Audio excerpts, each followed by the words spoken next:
नमस्कार मित्रों, रंगली गेवाड़ के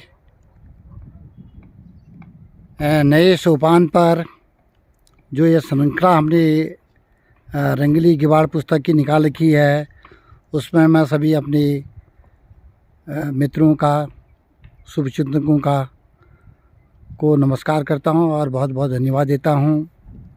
तो मैं आज गेवाड़ का जो पुराना इतिहास है उसके बारे में आपको बताना चाह रहा हूँ, जो रंगली गेवाड़ में लिखा गया है। मैं अपने पाठकों को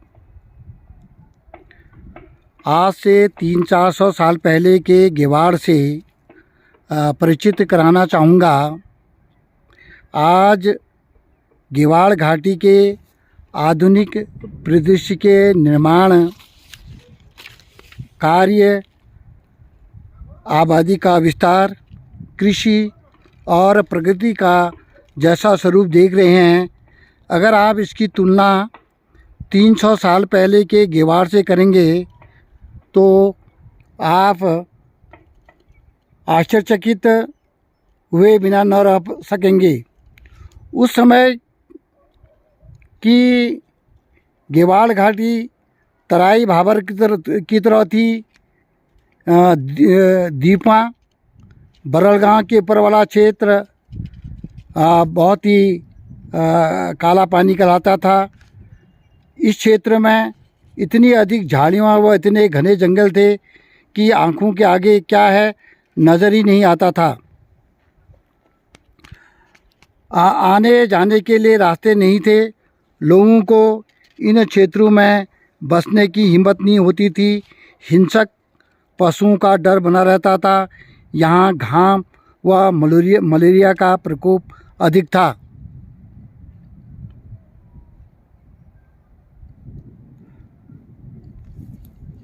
खतवार नाले में बंदियों व अपराधियों को बसने के लिए प्रेरित किया जाता था। उस समय परिस्थितियाँ लोगों के यहाँ बसने के प्रतिकूल थी। पंडित श्री बद्रीधर पांडे कुमाऊँ के इतिहास में लिखते हैं,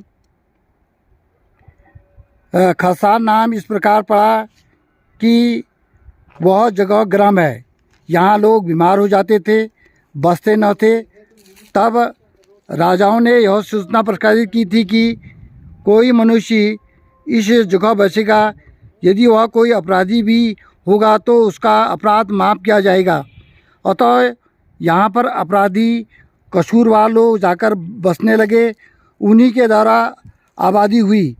इससे खता, कसूर, धनसार मैदान खतसार नाम पड़ा। इसी खतसार नाले के ऊपर लोहा गढ़ी है।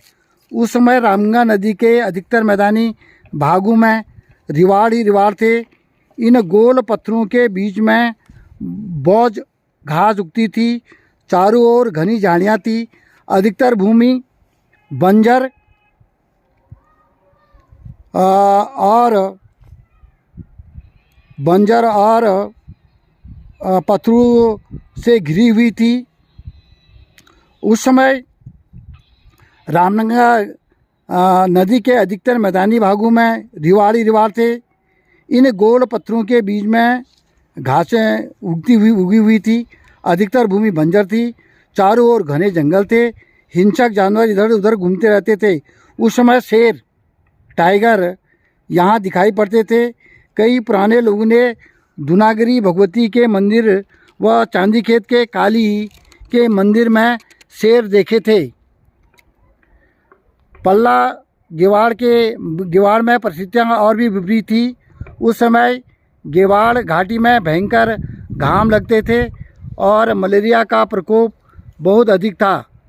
आज भी चौकुटिया मासी के अस्पतालों में मलेरिया के मरीजों की संख्या अधिक है। इसलिए लोग पहले मैदानी भागों में नहीं बसे, ऊपरी व ऊंचाई वाले भागों में लोग बसते थे। कृषि व पशुपालन यहाँ के लोगों का मुख्य धंधा था।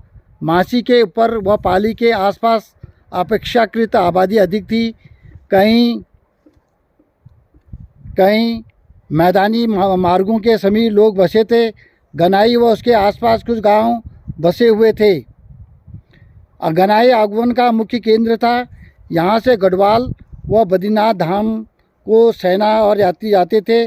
उस समय गांव बहुत कम थे और दूर दूर तक बसे थे। गांव पानी वाली जगहों पर बसे थे। घर छोटे होते थे, घरों में दरवाजे कम ऊंचे और खिड़कियां नहीं होती थी। केवल धुआं छत का रोशनदान होता था। उस समय ज़मीन की कोई कीमत नहीं थी। किसान रकम देने में असमर्थ थे। पैसे की कीमत बहुत अधिक थी। सबसे पहले गेवाड़ में कतुरी राजाओं का शासन रहा। रामगंगा के ऊपरी लखनपुर कोट में उनकी राजधानी थी। कतुरी राजाओं ने यहाँ पर किलों का निर्माण किया। वे न्यायप्रिय शासक थे। प्रसिद्ध चीनी यात्री ह्वेनसांग 7वीं शताब्दी में विराटपट्टन गेवाड़ में आया था। बाद को चंद राजाओं ने कतुरियों के राज्य पर अपना अधिकार जमा लिया। रजवार व मंडाल कतुरियों के वंशज हैं। अंग्रेजों के शासनकाल में अनेक प्रवासी लोग दूरस्थ स्थानों से आकर गेवाड़ में बसने लगे। यह सिलसिला आज भी जारी है।